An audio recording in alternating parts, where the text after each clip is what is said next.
uma passagem no capítulo 12 de Hebreus.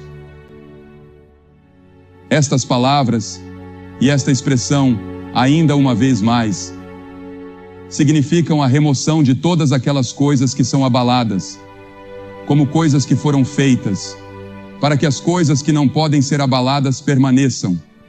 Portanto, nós que recebemos um reino que não pode ser movido, retenhamos a graça, pela qual possamos servir a Deus de modo aceitável, com reverência e temor piedoso. Pois o nosso Deus é um fogo consumidor. Desde que estivemos aqui nos anos 50 e depois nos 60, as coisas mudaram. Perguntei a Joe Aldrich há pouco.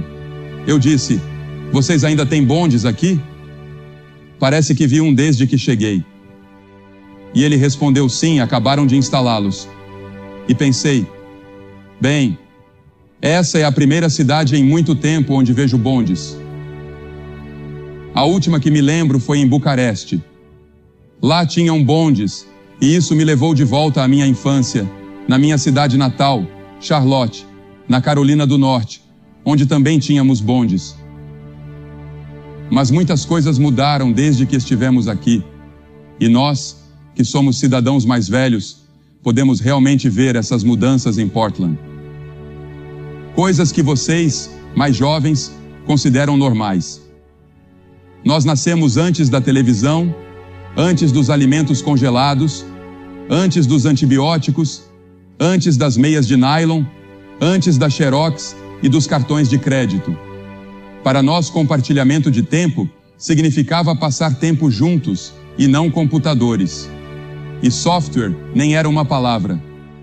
Nascemos antes das meias calças e roupas que secam rápido, antes das máquinas de fazer gelo e das lava-louças, antes dos Cheerios, do café instantâneo e de qualquer coisa descafeinada.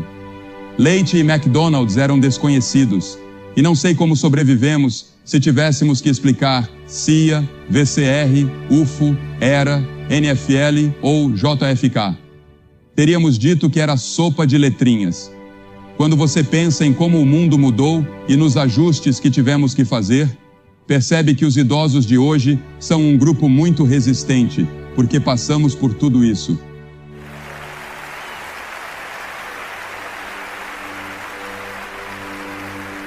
Houve grandes mudanças políticas.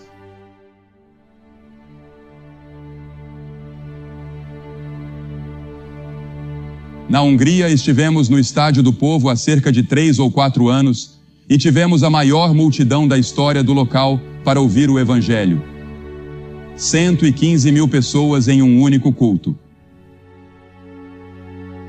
Na África do Sul, nunca imaginaríamos um culto integrado naquela época. Só fomos até lá depois que garantiram que poderíamos realizar um culto integrado.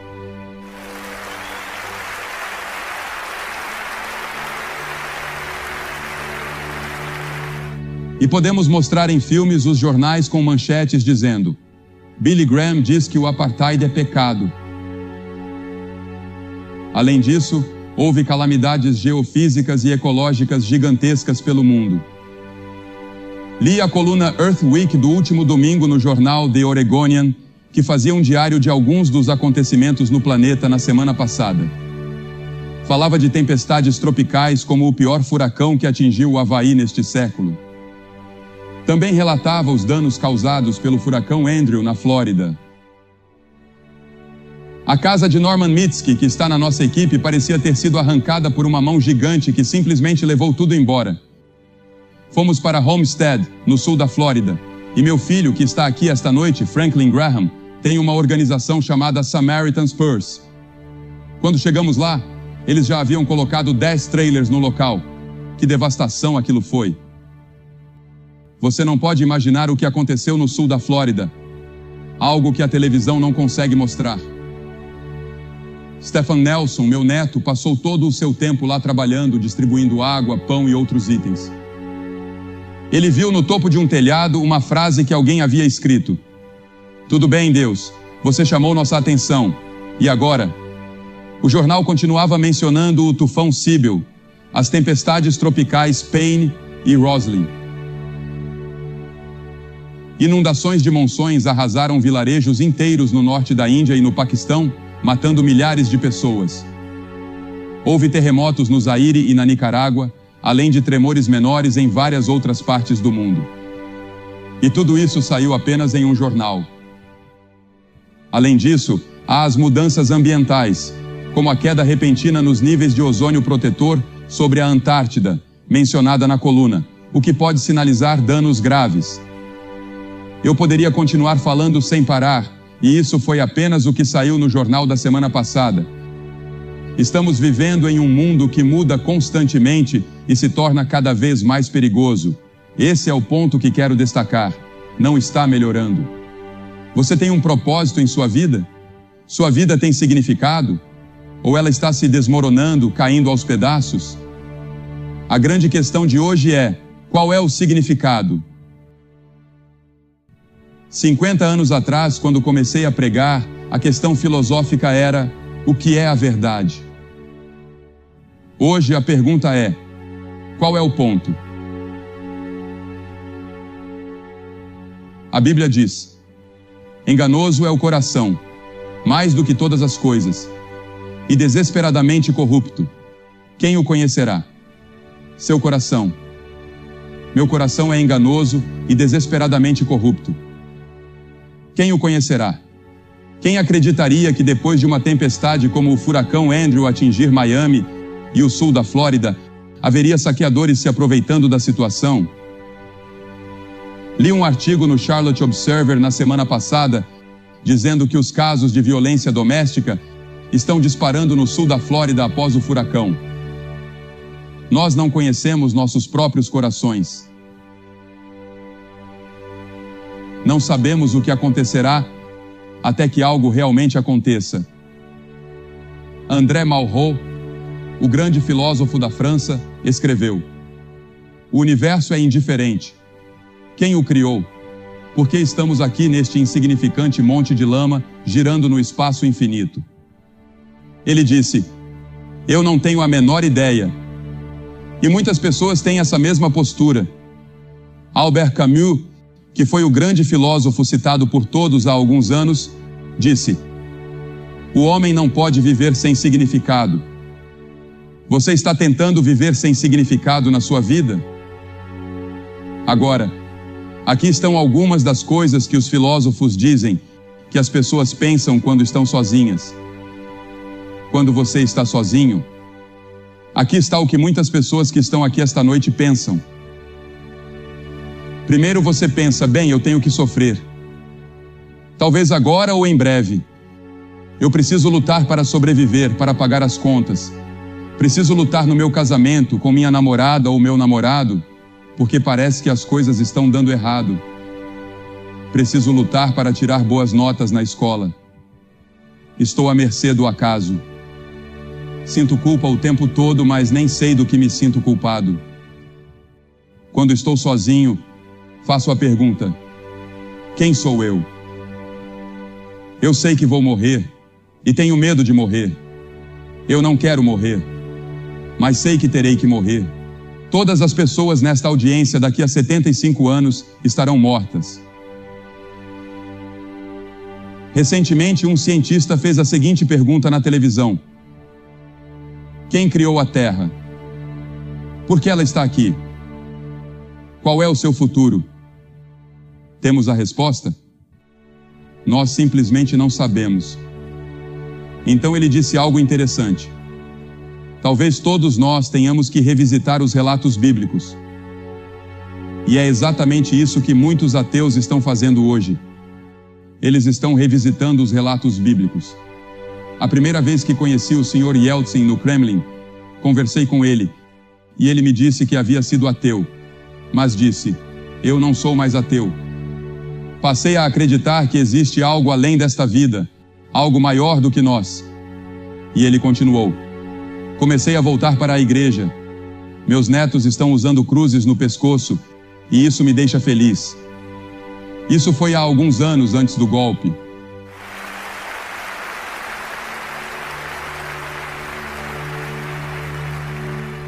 Thomas Stearns Eliot escreveu certa vez: Onde está a sabedoria? Pense nisso agora. Onde está a sabedoria que perdemos no conhecimento? Temos uma quantidade enorme de conhecimento. Temos universidades aos montes, centenas e milhares em todo o mundo. Mas perdemos a sabedoria no meio de todo o nosso conhecimento. Jesus disse: e haverá sinais no sol, na lua e nas estrelas, e na terra angústia entre as nações em perplexidade. Angústia significa que estamos pressionados de todos os lados. E perplexidade significa não haver saída. Se você tivesse ido ao Rio para aquela conferência sobre ecologia, sobre como podemos salvar este planeta, teria saído de lá como muitos saíram, confusos, desanimados e sem esperança. O presidente Kennedy disse, há um quarto de século, nenhum homem que assuma este cargo pode deixar de se espantar ao descobrir as duras enormidades das provações pelas quais terá que passar nos próximos anos. Quão certo estava o presidente Kennedy? Ele continuou dizendo: a cada dia as crises se multiplicam. A cada dia suas soluções tornam-se mais difíceis. A cada dia nos aproximamos mais da hora de maior perigo. E o tempo não está a nosso favor. No meio de todas essas mudanças, existem certas coisas que não mudaram e nunca mudarão. A primeira coisa que nunca mudou em todos esses séculos: a natureza de Deus não mudou. Ele disse: eu sou o Senhor, eu não mudo.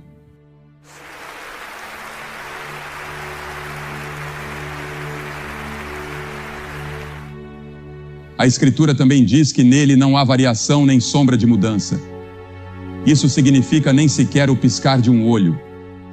Nem essa pequena mudança existe em Deus durante todos esses séculos. Ele é de eternidade a eternidade. Ele não teve começo. Ele não tem fim. Eu não consigo compreender isso, mas aceito. Deus é a única coisa na qual podemos confiar completamente. Ele é imutável em sua santidade. Santo, santo, santo é o Senhor Deus Todo-Poderoso, que era, que é e que há de vir. Deus é imutável em julgamento. O Senhor julgará as extremidades da terra. Ele também é imutável em amor. Deus prova o seu amor para conosco, em que enquanto ainda éramos pecadores, Cristo morreu por nós. Deus ama você. Isso é difícil de acreditar, é difícil de aceitar, mas Deus ama você. E se você fosse a única pessoa no mundo inteiro, Deus ainda assim o amaria. Ele teria enviado seu Filho Jesus Cristo para morrer na cruz por você. Deus é amor. Essa é uma das coisas que quero que você se lembre quando sairmos daqui. A segunda coisa é que a palavra de Deus não mudou. Não apenas a natureza de Deus permaneceu a mesma, mas a palavra de Deus também não mudou. Esta Bíblia é a palavra de Deus. A erva seca, a flor cai, mas a palavra de nosso Deus permanece para sempre. E o que você lê neste livro permanece para sempre.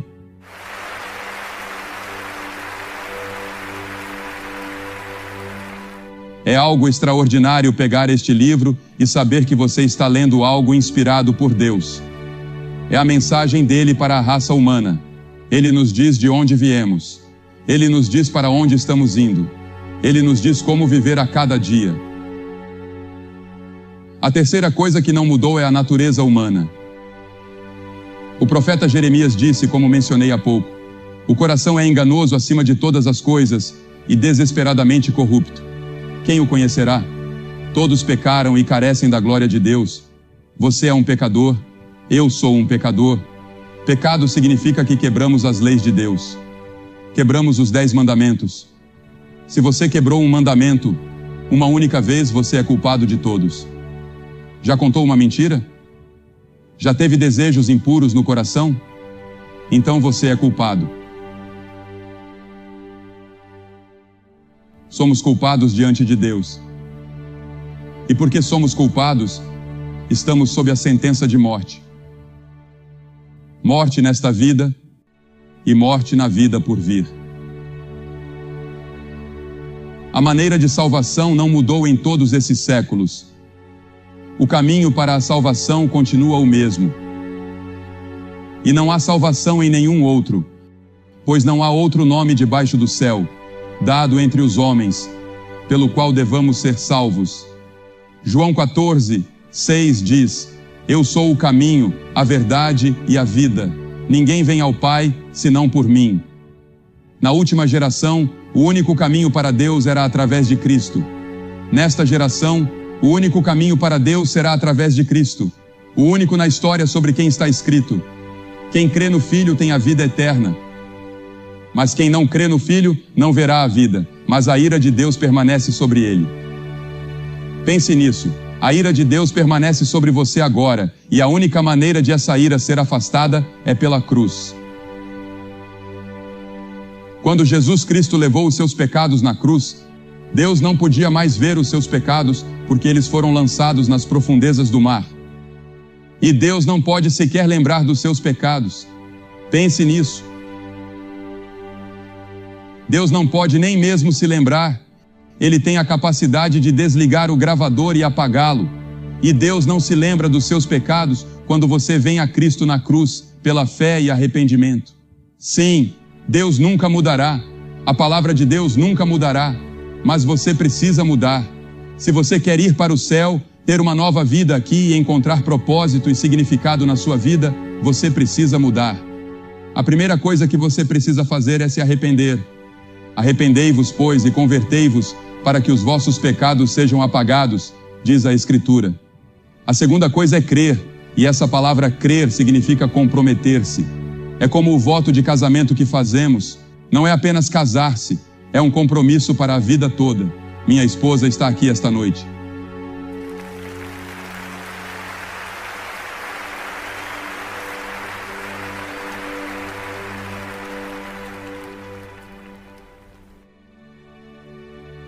Nós tivemos nossas diferenças, como qualquer casal normal. Alguém perguntou a ela se já tinha pensado em divórcio. Ela respondeu: não, mas já pensei em assassinato. Não sei onde ela está sentada, mas algum dia vou pedir para ela me explicar isso. Mas temos um casamento maravilhoso, uma família maravilhosa, e todos eles conhecem o Senhor, pelo que damos graças a Deus.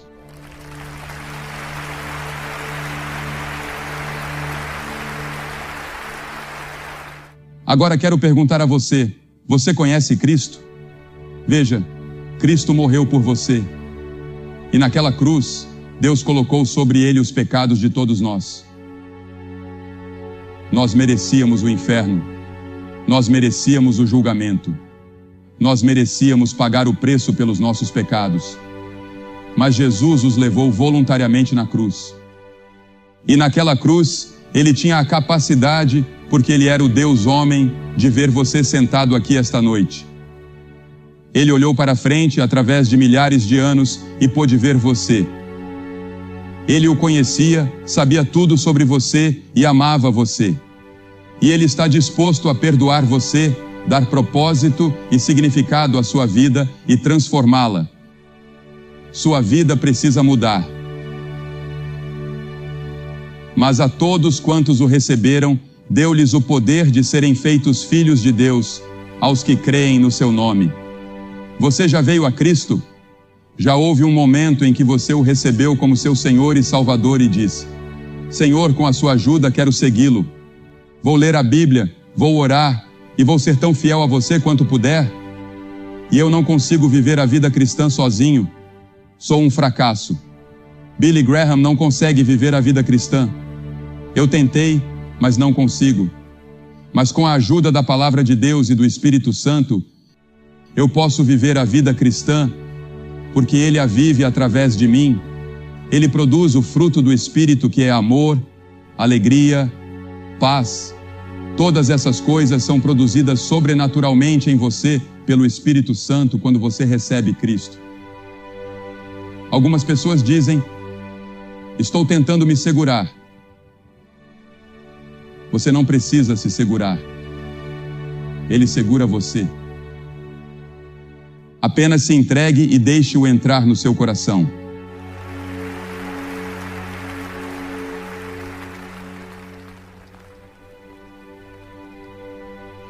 Quantos de nós já fomos batizados?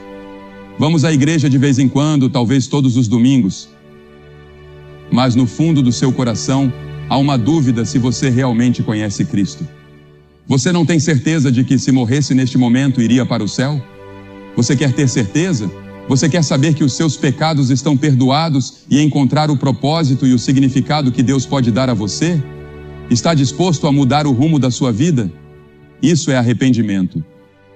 Mudar a mente, mudar a direção da sua vida. E você não pode se arrepender sozinho. O Espírito Santo precisa ajudá-lo a fazer isso. Depois você vem pela fé. E fé significa compromisso. Quando subi nesta plataforma ontem à noite, nunca tinha estado aqui antes. Eu não me abaixei para examiná-la e ver se me sustentaria. Aceitei pela fé que os carpinteiros a construíram para suportar uma pessoa. Pela fé, você recebe Cristo da mesma maneira. Você se entrega totalmente. Você diz: Senhor, não estou confiando em mais nada para salvar minha alma além de Jesus. Eu me entrego a Ele. Os jovens de hoje estão procurando por uma causa. Eles estão procurando por uma bandeira a seguir, algo em que realmente acreditar. As pessoas estão confusas, não sabem o que pensar, estão apenas com raiva. Muitos se perguntam: conseguiremos nos manter unidos como sociedade?